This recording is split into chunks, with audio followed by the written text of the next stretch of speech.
नमस्कार स्टूडेंट्स, कैसे आप सब लोग। उम्मीद करता हूं कि आप लोग बढ़िया होंगे और आपकी पढ़ाई भी बहुत अच्छी चले होगी। देखिए, लगातार जो एसएससी, सीजीएल, सीएचएसएल और एमटीएस में नरेशन का पोर्शन पूछा जाता है तो अपन क्वेश्चन कर रहे हैं उस पर।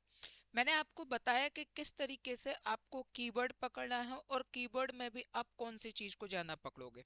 ठीक है, तो फिलहाल ये जो क्वेश्चन है इसमें अगर अपन देखेंगे तो ऊपर का लिखा हुआ he said that he had been waiting there for a long time. अगर सेंटेंस को देखें ना तो ये ऑलरेडी इनडायरेक्ट नरेशन बना हुआ है। जैसे नरेशन में बेटा अगर अपन बात करें, ठीक है, नरेशन में अगर अपन बात करें तो इसके दो भाग होते हैं। एक होता है डायरेक्ट और एक होता है इनडायरेक्ट। डायरेक्ट और इनडायरेक्ट। अब कई बार क्या होता है कि आपको डायरेक्ट देगा तो इनडायरेक्ट पूछता है, कई बार आपको इनडायरेक्ट दे देगा तो आपको इनडायरेक्ट दे देगा तो आपको फिर डायरेक्ट बताना है। यानी डायरेक्ट से इनडायरेक्ट दोनों आप बना सकते हो। डायरेक्ट दिया तो इनडायरेक्ट पूछेगा, इनडायरेक्ट दिया तो डायरेक्ट पूछेगा, कोई दिक्कत नहीं है। बहरहाल कुछ भी पूछ ले, नियम वही रहेंगे।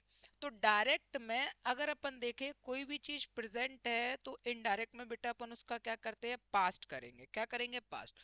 तो अब जैसे इसमें दिया सेड दैट लगा ही हैड, अगर हैड बीन दिया है तो यहाँ पर जैसे अपन ने देखा कि ये लिखा है हैड और ये been.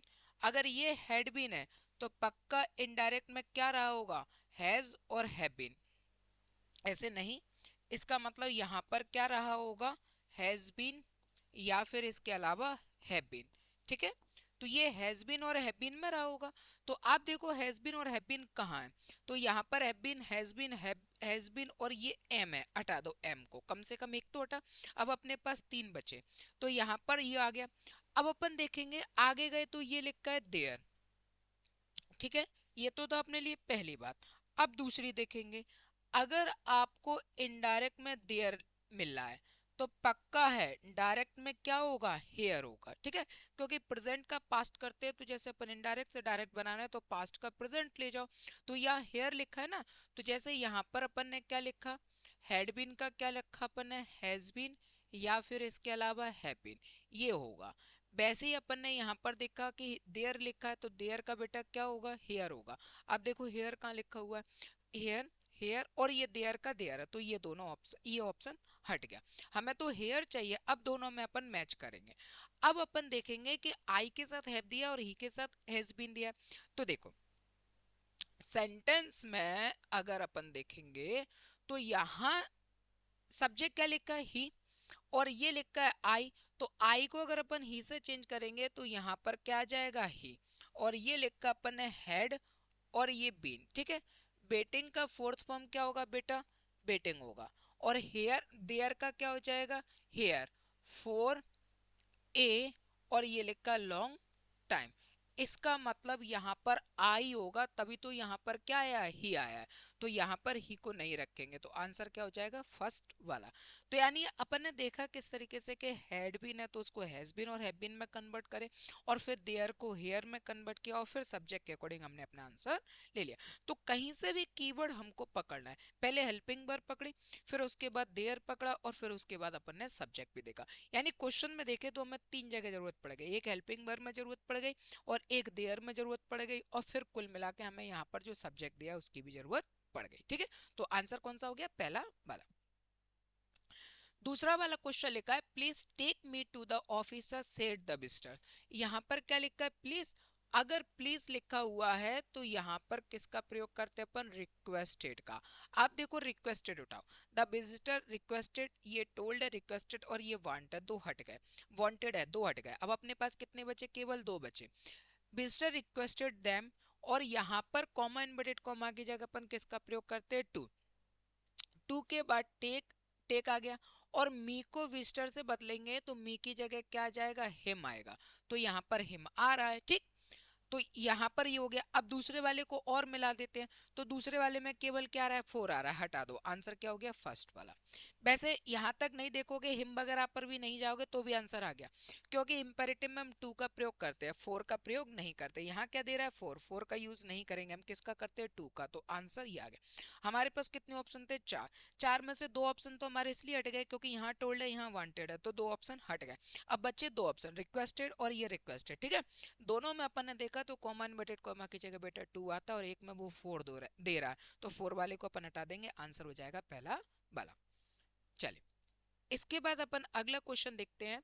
Aarti set common inverted comma I am in a hurry today, तो यहाँ पर इज एम आर दिया ना, इज एम आर का क्या होता है बेटा, वॉज वर। अब वॉज वर उठाओ, देखो यहाँ पर वॉज है, ये एम है, ये इज है और ये इज है, ये तीनों हट गए, आंसर हो गया पहला वाला, ठीक है। ये कितने, ये जैसे ये जितना आपको सिंपल क्वेश्चन लग रहा है ना, इतना ही सिंपल क्वेश्चन मान के, ये क्वेश्चन जो है ना वो आया हुआ है, बिल्कुल सिंपल क्वेश्चन है। आपको ऐसा लगता है कि क्वेश्चन टीचर जब कराता है तो वो सरल सरल सरल कराता है, ठीक है, कोई दिक्कत नहीं है, लेकिन क्वेश्चन बेटा सरल भी आते हैं। बस एग्जाम के माहौल में क्या होता है कि वो जो क्वेश्चन आया हुआ है वो हमें काफी ज्यादा स्ट्रॉन्ग लगने लगता है, वो डिफिकल्ट लगने लगता है, क्योंकि वो उसमें आपकी गलती नहीं है, उससे इस बात का कोई लेना देना नहीं है कि आपको इंग्लिश अच्छी आती है कि नहीं आती है, मैथ अच्छा आता है कि नहीं आता है, रीजनिंग अच्छी आती है कि नहीं आती है, आप जीएस में ज्ञाता हुई, इस बात से कोई मतलब नहीं होता। कई बार आप देखते हो कि क्वेश्चन जब आपसे पूछा जाता है तब आंसर नहीं आता, लेकिन जब आप किसी से बहस करते हो तो ऐसा लगता है कि जैसे आप ज्ञाता हो। वो उसका रीजन होता है बेटा, रीजन क्या होता है, वो एटमोसफियर होता है, ठीक है, प्रेशर होता है, जब एग्जाम में आप बैठे हो तो उस समय जो आप फील कर रहे हो, तो ये सारी चीजें जब मिल जाती है तो वो आपको कहीं ना कहीं लगता है कि यार ये क्वेश्चन डिफिकल्ट हो गया, क्योंकि आपको 60 मिनट में, ठीक है, 60 मिनट मतलब 1 आवर, यानी 1 आवर में आपको कितने क्वेश्चन अटेम्प्ट करना है, 100 क्वेश्चन अटेम्प्ट करना है। अब इस 100 क्वेश्चन में आपको 4 तरीके से करना है, मैथ के करना है, रीजनिंग के करना है, इंग्लिश के करना है और जीएस के करना है, ठीक है।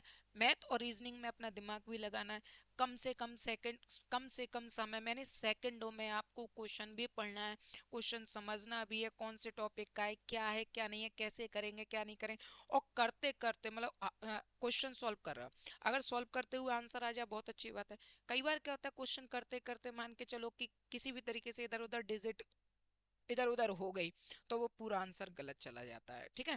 फिर वो पूरी मेहनत, तो ये सारी चीजें जब जोड़ी जाती है तो वो प्रेशर में बदल जाता है, और फिर अपन को लगता है कि यार सिंपल क्वेश्चन तो सिर्फ टीचर ही कराता है, या हम जब करते हैं तो सिंपल आते हैं और एग्जाम में बैठते तब कठिन हो जाता है ना।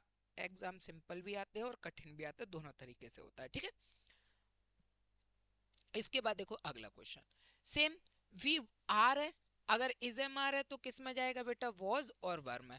अब वॉज वर उठाओ, एटलीस्ट कम से कम वॉज वर उठाओ, आर है हटा दो, डे के बाद कोई वर भी नहीं है, हटा दो, ये वर है और ये वर है, 2 ऑप्शन हट गए, 2 बचे, दे सेड दैट दे, ठीक है। इसमें देखोगे कॉमा इनवर्टेड कॉमा की जगह बेटा अपन किसका प्रयोग करते हैं, दैट का, इसमें तो दैट ही नहीं है, ठीक है, तो यहाँ पर किसका प्रयोग होना चाहिए था, दैट का प्रयोग होना चाहिए, तब अपन इसको देखते कि हाँ कुछ हो सकता था, तो ये हट गया, आंसर बचा पहला। यानी क्वेश्चन जो दिया उसको करने की भी जरूरत नहीं पड़े, हमारे ऑप्शन ही हमारे आंसर को बता रहे हैं कि ये 2 तो कट गए, ये हट, इस वजह से हट गया, आंसर ये बचा। और डायरेक्ट करना चाहो तो डायरेक्ट भी ढूंढ सकते हो, दे सेड दैट, दैट आ गया, और वी को दे से बदलेंगे दे, और इज एम आर का वॉज वर, और बाकी द नेक्स्ट मैच, बाकी सब लिखा ही हुआ है, तो आंसर वहां से भी इजिली आ जाएगा। देखिए अगला क्वेश्चन, अगला क्वेश्चन लिखा, she said comma inverted comma you can leave books here. अब सबसे पहले आप उठाओ कैन, कैन का क्या होता है, कुड। आप कैन का कुड देखो, कैन का कुड कहाँ है, कैन कुड कैन और यर्ड, ये कैन हट गया और ये कैन हट गया, अब कुड कुड में से आपको एक आंसर देना। आगे गए, ये लिखा हेयर, हेयर का क्या होता है, देयर। आप हेयर का देयर देखो, यहाँ पर देखो कुड है लेकिन यहाँ पर हेयर का हेयर है, तो ये भी हट गया, आंसर हो गया पहला वाला, वो सॉरी दूसरा वाला, ठीक है। तो ये क्वेश्चन देखो जितना लिखा हुआ है वो कीवर्ड अपन पकड़े उसी से ही अपना आंसर टूट रहा है, ठीक है ना। चलिए, इसके बाद अगला देखते हैं, फिर आ गया इज एम आर, अगर इज एम आर आ गया तो ये किस में बनेगा, वॉज और वर में, किस में बनेगा, वॉज और वर में, ठीक है। अब देखो वॉज वर्ब में बनेगा तो बस वॉज वर्ब में उठा लो, ये इज है, ये वॉज है, ये इसमें तो हेल्पिंग वर्ब भी नहीं है। अब दोनों बचे, माय फ्रेंड सेड दैट और ही वॉज लिविंग, और ये टुडे और ये दैट डे। तो यहाँ पर जो टुडे लिखा है, इस टुडे का होता है दैट और ये डे, ठीक है। तो ये तो टुडे है तो ये हट गया, तो आंसर क्या हो जाएगा, फोर्थ वाला, टुडे का डेथ डे, ठीक है। चलिए इसके बाद अगला देखते हैं। सबसे पहले तो क्वेश्चन अपन उठा लेते हैं, ये देखा अपन है हैव का अपन लेंगे हैड। अगर यहां से हो गया तो इतना ही काफी है, वरना फिर अपन और चीजें देखेंगे। तो यहाँ हैड है, यहाँ पर हैड है, ठीक है। ये हैव है, हटा दो, इसमें तो आया ही नहीं है कुछ, तो हटा दो। अब ये दोनों बचे, इंटरोगेटिव है तो इफ और वेदर आता है, इंटरोगेटिव है तो कॉमा, इन्वर्टेड कॉमा की जगह इफ या वेदर का प्रयोग करते हैं, ठीक है। और इसके आगे का जो सेंटेंस होता है, ये तो हो ही गया, इसको हटा। इसके आगे का जो टेंस होता है, ये वाला टेंस, ये बनता है सिंपल। सिंपल बनाओगे तो पहले क्या रखोगे, सब्जेक्ट, फिर क्या आ जाएगी हेल्पिंग वर्ब, हेल्पिंग वर्ब क्या होगी, हेड, इसके साथ वर्ब की थर्ड फॉर्म, और फिर क्या आ जाएगा, ऑब्जेक्ट, ठीक है। तो आप देखो यहाँ पहले वाला देखोगे, आई क्या हमारे लिए सब्जेक्ट, हेड क्या हो गई, हेल्पिंग वर्ब। दूसरा वाला देखोगे तो ये हो गई हेल्पिंग वर्ब, और आई क्या हो गया हमारे लिए, सब्जेक्ट। सब्जेक्ट पहले और हेल्पिंग वर्ब बाद में, तो इसका मतलब ये सिंपल है। और हेल्पिंग वर्ब पहले और सब्जेक्ट बाद में, इसका मतलब इंटरोगेटिव है। और हमें सिंपल चाहिए, यानी इनडायरेक्ट में जब इंटरोगेटिव नरेशन दी होती है तो उसको अपन सिंपल में चेंज करते हैं। तो ये तो इंटरोगेटिव है तो ये हटा दो, आंसर कौन सा हो गया, फर्स्ट वाला। दो ऑप्शन हमारे इसलिए हट गए थे क्योंकि हैव का हेड होगा, तो वो दो ऑप्शन इसलिए चले गए। अब दो जो बच्चे उन दोनों में हमने देखा, तो सेंटेंस जो इंटरोगेटिव है उसका सिंपल बनाएंगे, और सिंपल कौन सा हो रहा है, पहला वाला, तो आंसर हो गया फर्स्ट वाला, ठीक है।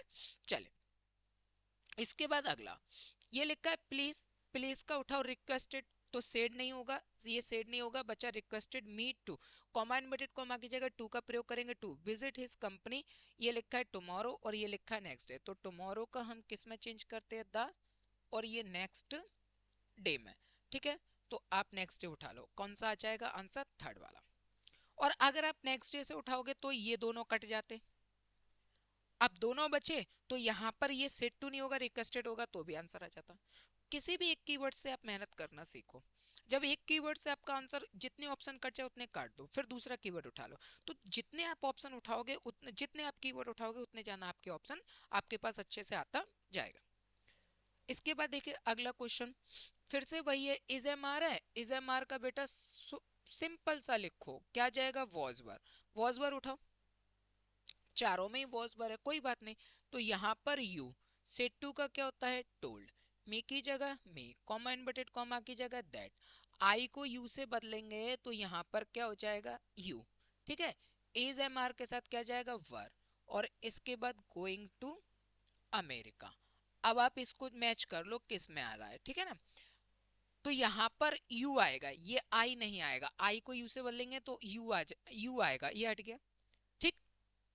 और यहाँ पर इसमें ये आई हट गया, अब दोनों में मैच करेंगे। सेड की जगह पर क्या होता है, टोल्ड होता है, तो सेड का सेड नहीं होता, तो आंसर क्या हो जाएगा, थर्ड वाला, आंसर क्या हो जाएगा, थर्ड वाला, ठीक है। क्वेश्चन बहुत सिंपल आते हैं, बस करने का तरीका आना चाहिए, फिर आपको डिफिकल्ट क्वेश्चन को भी आप इजी कर लोगे। अगला लिखा है हैव रीड। अब ये जो हैव लिखा है, हैव का क्या होता है, हेड होता है, ठीक है। और यहाँ इसको भी उठा लो साथ में, दिस का क्या होता है, दैट होता है, तो दोनों को मैच करो। ये तो हैज है, हटा दो, इसमें हेल्पिंग वर्ब ही नहीं, हटा दो। अब ये दोनों हेड बचे, तो यहाँ पे दिस का दैट है और यहाँ पर दिस का दिस है, तो दिस का दिस हटा दो, आंसर क्या हो गया, सेकंड वाला, ठीक है। He said that he had read that letter. चल ये थे आपके 10 क्वेश्चन, मोस्ट इंपॉर्टेंट 10 क्वेश्चन जो कि एसएससी, सीजीएल, सीएचएसएल और एमटीएस में लगातार पूछे जाते हैं। इस तरीके के सेंटेंस आपके आते हैं।